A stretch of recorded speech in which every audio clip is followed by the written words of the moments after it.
नमस्कार, बहुत स्वागत है आपका टीवी 24 की खास पेशकश वादे कितने पूरे कितने अधूरे में। मैं हूं आपके साथ अमित शर्मा। आज हम अपनी खास पेशकश में बात करेंगे अलीराजपुर जिले की विधानसभा सीटों की। अलीराजपुर जिले में 2 विधानसभा सीटें हैं, अलीराजपुर और जोबट। पहले हम बात करते हैं अलीराजपुर विधानसभा सीट की। यहां मुख्य मुकाबला कांग्रेस के उम्मीदवार मुकेश पटेल और भाजपा के नागर सिंह चौहान के बीच है। आपको बता दें कि अलीराजपुर मध्य प्रदेश का आदिवासी बाहुल्य क्षेत्र है। पिछले विधानसभा चुनाव में यहां से कांग्रेस के उम्मीदवार मुकेश पटेल ने विजय प्राप्त की थी। उन्होंने भाजपा के 2 बार के विधायक रहे नागर सिंह चौहान को भारी मतों से हराया था। इस बार विधानसभा क्षेत्र अलीराजपुर में बीजेपी और कांग्रेस दोनों के बीच कांटे की टक्कर देखने को मिल रही है। बीजेपी में जहां अंदरूनी कलह खुलकर सामने आ रही है, बीजेपी के जिला अध्यक्ष रहे वकील सिंह ठकराल ने बीजेपी का टिकट नहीं मिलने के कारण निर्दलीय खड़े होकर भाजपा की मुश्किलें बढ़ा दी हैं, जिसके कारण बीजेपी को बड़ा झटका लगा है। इधर वर्तमान कांग्रेस विधायक मुकेश पटेल प्रचार में जुटे हुए हैं। बीजेपी को लाडली लक्ष्मी बहना योजना को कुछ फायदा मिलता दिख रहा है, लेकिन निर्दलीय उम्मीदवार का चुनावी मैदान में होना भाजपा के लिए चुनौती बना है। अब देखना दिलचस्प होगा कि जनता चुनती किसे है। इसके बाद आती है जोबट विधानसभा सीट। जोबट विधानसभा सीट पर 2018 के विधानसभा चुनाव की बात करें तो कांग्रेस की कलावती भूरिया ने 2056 मतों के अंतर से यह चुनाव जीता था। मुकाबला त्रिकोणीय था और कलावती को 46,067 वोट, बीजेपी के माधो सिंह डावर को 44,011 वोट, तो वहीं निर्दलीय प्रत्याशी विशाल रावत को 31,229 वोट मिले थे। हालांकि कांग्रेस विधायक कलावती भूरिया का चुनाव जीतने के कुछ समय बाद निधन हो गया, जिस वजह से यहां पर खाली हुई सीट पर फिर से चुनाव हुए। इस बार मुख्य मुकाबला बीजेपी प्रत्याशी सुलोचना रावत और कांग्रेस उम्मीदवार महेश पटेल के बीच हुआ, जिसमें बीजेपी प्रत्याशी सुलोचना ने 6,104 मतों से जीत दर्ज की। जोबट सीट पर कांग्रेस ने सीना पटेल को टिकट दी है। भाजपा ने विशाल रावत पर भरोसा जताया है। जोबट विधानसभा सीट के राजनीतिक इतिहास को देखें तो यहां पर ज्यादातर समय कांग्रेस का ही कब्जा रहा है। अजमेर सिंह लंबे समय तक विधायक रहे। 1998 के चुनाव में सुलोचना रावत ने कांग्रेस के टिकट पर बाजी मारी। 2003 के चुनाव में बीजेपी ने सीट पर पहली बार जीत के साथ खाता खोला, लेकिन 2008 में सुलोचना रावत ने वापसी करते हुए बीजेपी से सीट झटक ली। 2013 के चुनाव में बीजेपी के माधो सिंह डावर ने बीजेपी को दूसरी बार जीत दिलाई, लेकिन अगले चुनाव में ही उन्हें हार का सामना करना पड़ा। 2018 में कांग्रेस ने कांतिलाल भूरिया से बीजेपी को झटका देते हुए फिर से उनसे सीट छीन ली, लेकिन 2019 के उपचुनाव में बीजेपी को तीसरी बार जीत मिली। सामाजिक आर्थिक तानाबाने की बात करें तो राज्य की सियासत में जोबट विधानसभा सीट शुरू से ही अनुसूचित जनजाति के लिए आरक्षित रही है। इस सीट पर करीब 97% आदिवासी वोटर्स रहते हैं। भिलाला जाति के वोटर्स जीत में अहम भूमिका निभाते हैं। इनमें से भील पटलिया के अलावा भिलाला प्रमुख जातियां निवास करती हैं। इनमें 40% भील समाज के लोग हैं, जबकि सबसे ज्यादा 55% भिलाला समाज के वोटर्स हैं। तो एक छोटा सा विश्लेषण हमने आपके सामने पेश किया और स्क्रीन पर इन्फोग्राफिक्स के माध्यम से आपको दिखा रहे हैं कि 2003 से लेकर 2018 तक इस विधानसभा सीट में जो चुनाव हुए हैं, इनमें कौन सा प्रत्याशी विजयी रहा है। अलीराजपुर विधानसभा सीट का विश्लेषण इस समय आप स्क्रीन पर देख पा रहे हैं। और इस समय हमारे साथ TV 24 MP editor Atul Vinod Pathak ji जुड़ चुके हैं। अतुल जी, आपका बहुत बहुत स्वागत है एक बार फिर हमारे इस खास कार्यक्रम में। अतुल जी, आपसे समझने का प्रयास करेंगे कि अलीराजपुर विधानसभा सीट जो है अपने आप में किस तरह का इतिहास ही समाहित किए। हालांकि हमने दर्शकों के सामने एक छोटा सा विश्लेषण तो किया है, लेकिन इस बार यहां पर जो समीकरण बन रहे हैं उसे किस तरह से आप देखते हैं? क्या सीधे तौर पर टक्कर भाजपा कांग्रेस की ही देखने को मिलेगी? निश्चित रूप से टक्कर भारतीय जनता पार्टी और कांग्रेस के बीच में ही जी, हालांकि दोनों ही दलों में कलह है। और यदि मैं आपको अलीराजपुर की बात कहूं तो भाजपा के पूर्व जिलाध्यक्ष ने पार्टी से बगावत की और निर्दलीय चुनाव लड़ने का ऐलान किया है। वकील सिंह ठकराला टिकट नहीं मिलने से नाराज बताए जा रहे हैं और वो अलग से चुनाव लड़ने की बात कर रहे हैं। इसी तरह की स्थितियां कांग्रेस में भी देखने को मिली। दोनों ही सीटों को यदि हम बारीकी से देखें तो मैं आपको बता दूं, जोबट में भिलाला और अलीराजपुर में भीलों के हाथ में चुनाव की कमान रहती है। आदिवासी बहुल जिले हैं दोनों, और दोनों में ही आदिवासियों की अपनी समस्याएं। तो एक एक करके मैं बात करूंगा कि यदि इसके इतिहास को हम देखें तो 2008 को झाबुआ से अलग होकर और अलीराजपुर को जिला बनाया गया था। मालवा क्षेत्र की स्थिति देखें तो अलीराजपुर की जो सीमाएं हैं वो गुजरात और महाराष्ट्र से लगी। आदिवासी जिले की जो भौगोलिक स्थिति है वो पहाड़ी स्थिति है और व्यापार के हिसाब से ये भीलों का केंद्र है। अधिकांश आबादी कृषि पर निर्भर है। आम की दुर्लभ प्रजाति नूर के जिले में सिर्फ 4 पेड़ बचे हैं, जबकि ये आम की दुर्लभ प्रजाति के लिए पूरे विश्व भर में प्रसिद्ध था। और बिजली, पानी, स्वास्थ्य के साथ बुनियादी सुविधाओं की यहाँ पर कमी है। आदिवासी क्षेत्रों में अक्सर बुनियादी सुविधाएं उस स्तर की नहीं है जिस स्तर की अन्य सामान्य क्षेत्रों में है। तो आदिवासी क्षेत्र होने के कारण यहाँ बुनियादी सुविधाओं की बहुत ज्यादा कमी है। बेरोजगारी और पलायन मुख्य समस्याएं इसलिए हैं क्योंकि सुविधाएं नहीं है, रोजगार के नए अवसर सृजित नहीं हो पाए, इसलिए यहाँ पर बेरोजगारी सबसे बड़ा मुद्दा बन के आया है जी।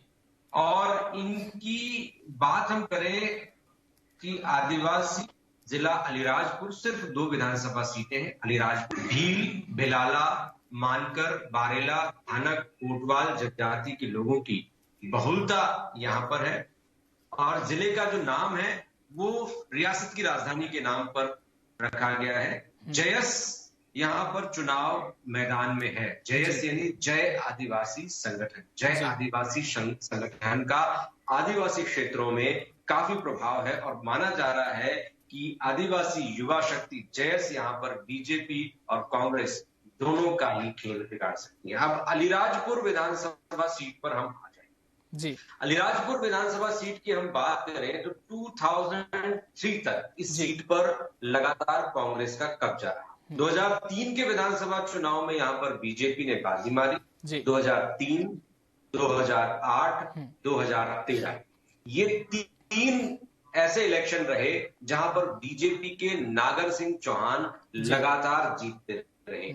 लेकिन 2018 में कांग्रेस ने फिर जीत दर्ज की। 2013 के बाद 3 के बाद 18 में यानी 15 साल बाद कांग्रेस ने यहाँ पर वापसी की और यहाँ पर अब बीजेपी की तरफ से नागर सिंह चौहान फिर से चुनाव मैदान में है, जो 2003, 2008 और 2013 में लगातार जीते। 2018 में वो हार गए। एक बार फिर उन पर बीजेपी ने भरोसा जताया है। अब अलीराजपुर विधानसभा सीट के हम जातिगत समीकरणों को देखें तो यहाँ पर ओबीसी समुदाय की सबसे कम संख्या। मुस्लिम आबादी की यदि हम बात करें तो मुस्लिम आबादी यहाँ पर 2.5% है। कुल आबादी की 87% आबादी यहाँ पर अनुसूचित जनजाति यानी आदिवासी है। 4% अनुसूचित जाति। भील शब्द की उत्पत्ति द्रविड़ भाषा के भील से उत्पन्न हुई है, जिसका अर्थ धनुष माना जाता है। भील मध्य प्रदेश की सबसे बड़ी जनजाति है और भील जनजाति का यहाँ पर काफी प्रतिशत होता है। मैंने आपको अलीराजपुर के बारे में बताया। अब हम देखते हैं जोबट विधानसभा सीट के आंकड़े। जोबट अनुसूचित जनजाति के लिए, आदिवासियों के लिए ही आरक्षित है। 97% यहाँ पर आदिवासी है। ये आंकड़ा गौर करने वाला है। भील, भिलाला, पटलिया यहाँ की प्रमुख जनजातियां।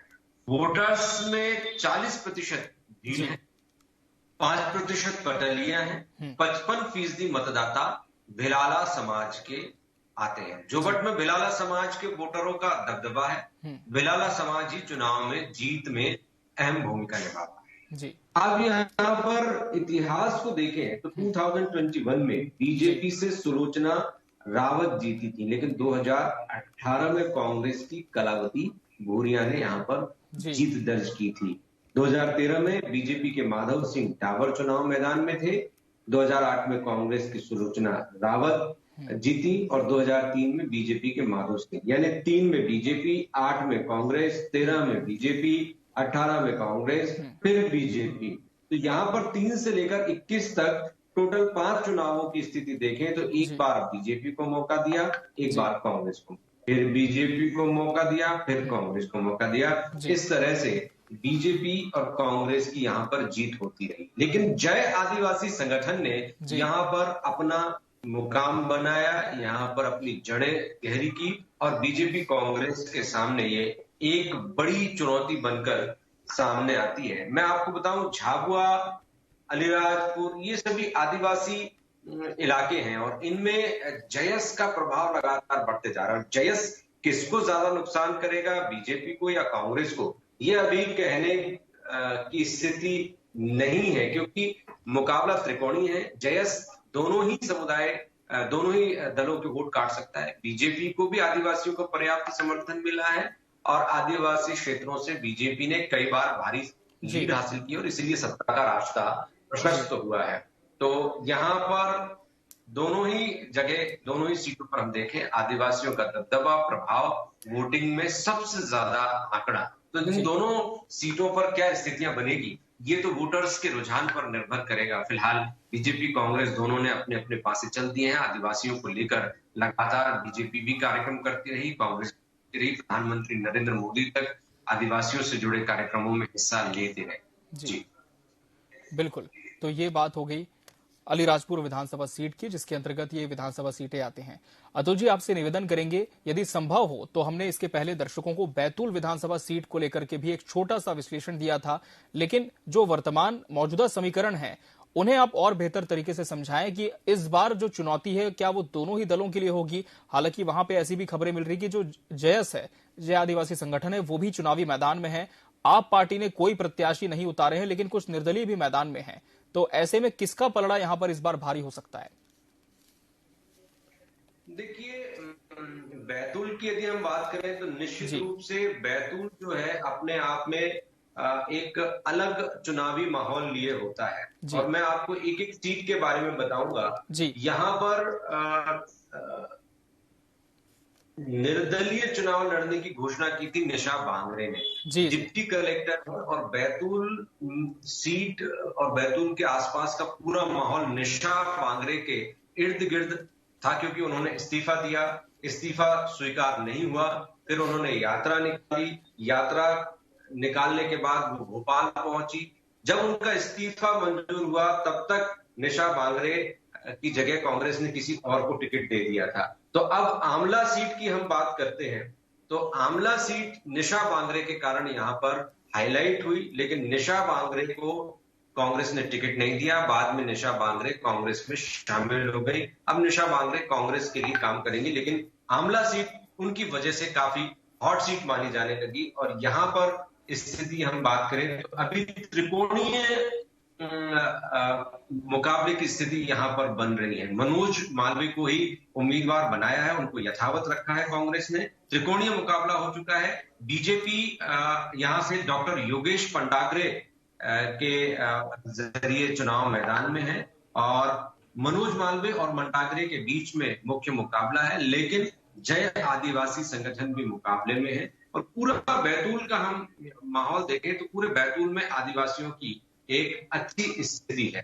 तो ये यहां पर बैतूल की बात है। और आपको बता दूं, बैतूल जो शहर है वहां पर हेमंत खंडेलवाल को बीजेपी ने चुनाव मैदान में उतारा है। हेमंत खंडेलवाल पुराने नेता हैं, उन्होंने अपना नामांकन भी दाखिल कर दिया है और हेमंत खंडेलवाल बीजेपी के एक बड़े नेता हैं जिनको कांग्रेस ने चुनाव मैदान में उतारा है। तो बैतूल की इन सीटों के बारे में हम जो चर्चा कर रहे थे वो मैंने आपको बताया। जी अतुल जी। और इस बार जैसे हम मुद्दों की बात करें तो क्या बैतूल में भी वही सारे मुद्दे होंगे जो आमतौर पर सभी विधानसभा सीटों पर होते हैं अतुल जी, या फिर यहाँ के जो मुद्दे होंगे वो भी जुदा होंगे चुनाव की तरह? देखिए, मैं आपको बता दूं कि ये जो क्षेत्र है बैतूल क्षेत्र, ये मध्य प्रदेश में विकास की दृष्टि से पिछड़ा माना जाता रहा है। और बैतूल शहर और बैतूल के आसपास के जितने भी क्षेत्र हैं वो अलग अलग कारणों से चर्चा में रहे हैं। आदिवासियों का धर्मांतरण भी यहाँ पर एक प्रमुख मुद्दा रहा है। भारतीय जनता पार्टी और कांग्रेस के बीच में यहाँ पर कांटे का मुकाबला होता रहा, लेकिन जनता ने किसी एक दल पर कभी भी लगातार समर्थन नहीं दिखाया है। यहाँ पर हम बताएं कि लगातार तीसरी बार बीजेपी ने हेमंत खंडेलवाल को उतारा है, क्योंकि पिछला चुनाव वो हार गए थे, लेकिन फिर भी वो लगातार 5 साल तक सक्रिय रहे। इसलिए बैतूल में लगातार हेमंत खंडेलवाल के परिवार पर बीजेपी भरोसा करती रही और उनको समर्थन भी देती रही।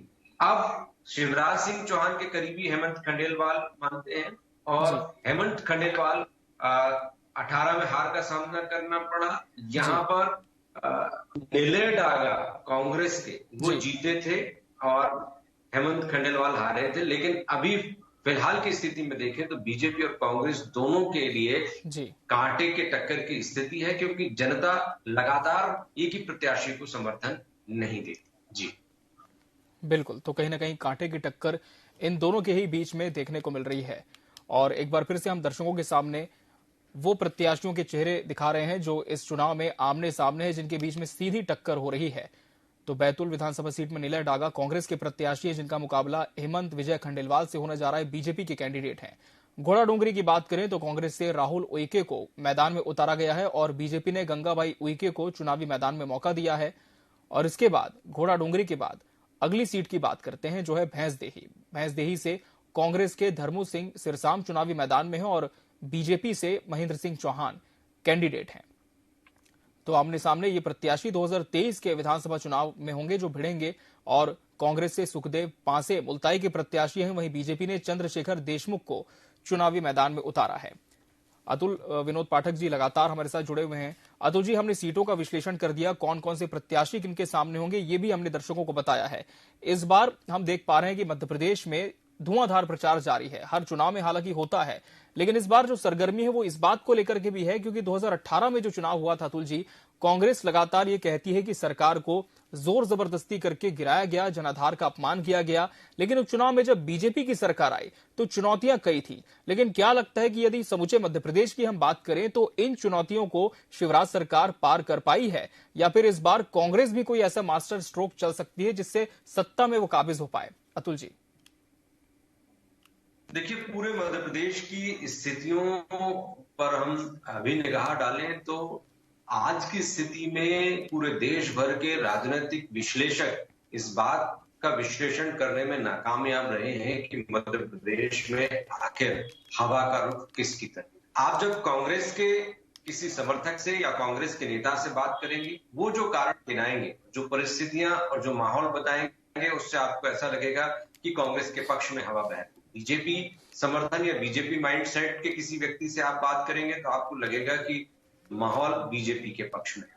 लेकिन अंदर खाने की बात यह है कि बीजेपी के बड़े नेता और कांग्रेस के बड़े नेता वो ये इस बात की श्योरिटी देने में खुद को भी नाकामयाब हैं कि आखिर उनकी ही सरकार बन रही, क्योंकि मतदाता खामोश है। एक वर्ग सत्ता पक्ष के पक्ष में बात करता है तो दूसरा पक्ष सत्ता विरोधी लहर पर सवार होता है।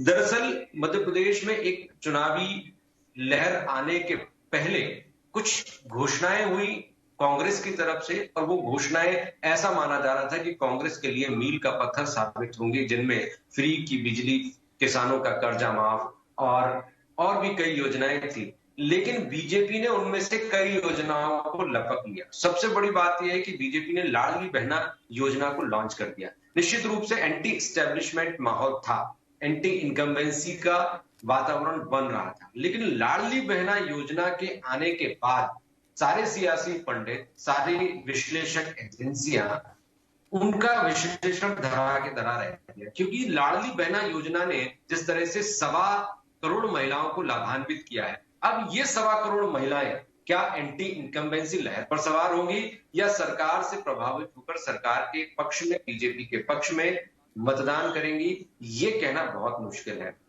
तो एंटी इनकम्बेंसी लहर होती भी है और महिलाओं का एक बड़ा प्रतिशत बीजेपी के पक्ष में वोटिंग करता है, तो ये एंटी इनकम्बेंसी यहां पर निरर्थक साबित हो जाएगी, क्योंकि ये बैलेंसिंग हो चुकी है। महिलाओं के उन वोटों से वो जो खाई पैदा बीजेपी के लिए हो रही थी, वो खाई भरने लगी है। इसी वजह से किसी तरह का आकलन करने की स्थिति में कोई भी नहीं है कि माहौल किस तरह का है।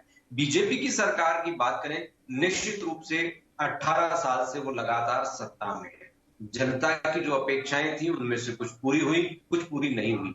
जाते जाते सरकार ने कोशिश करी जनता की जो भी मांगे हैं, अलग अलग वर्गों की जो डिमांड्स हैं, उनको घोषणाओं के जरिए, उनको कैबिनेट बैठक में निर्णयों के जरिए, उनको काम शुरू कराकर, बजट आवंटित कराकर उनको शुरू किया जा सके, ताकि माहौल ये बने कि बीजेपी सरकार काम कर रही थी और जाते जाते उसने काम कर दिया है। जो भी समस्याएं शेष रह गई थी उनको पूरी करने की दिशा में।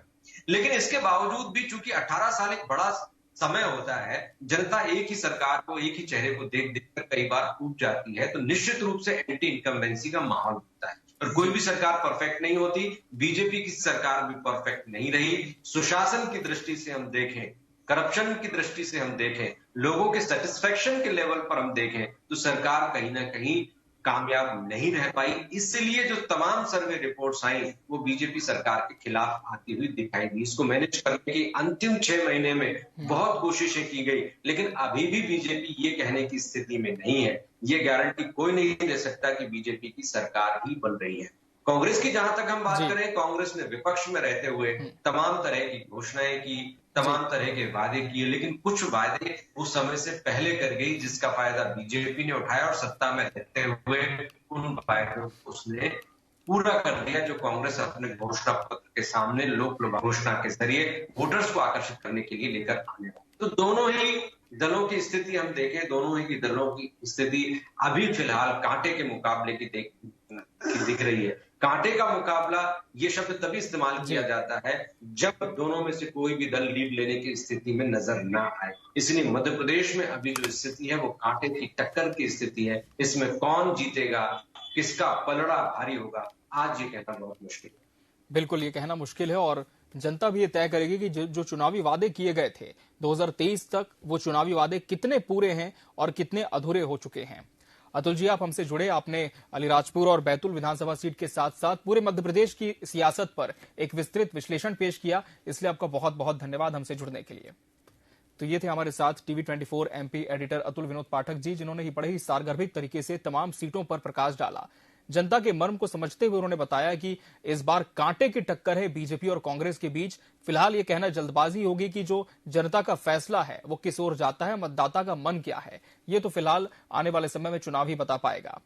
और इसी के साथ आज हम हमारे कार्यक्रम का यहां पर समापन करते हैं। अगली बार हम फिर हाजिर होंगे एक नई विधानसभा सीट के विश्लेषण के साथ। तब तक के लिए मुझे दीजिए इजाजत। नमस्कार।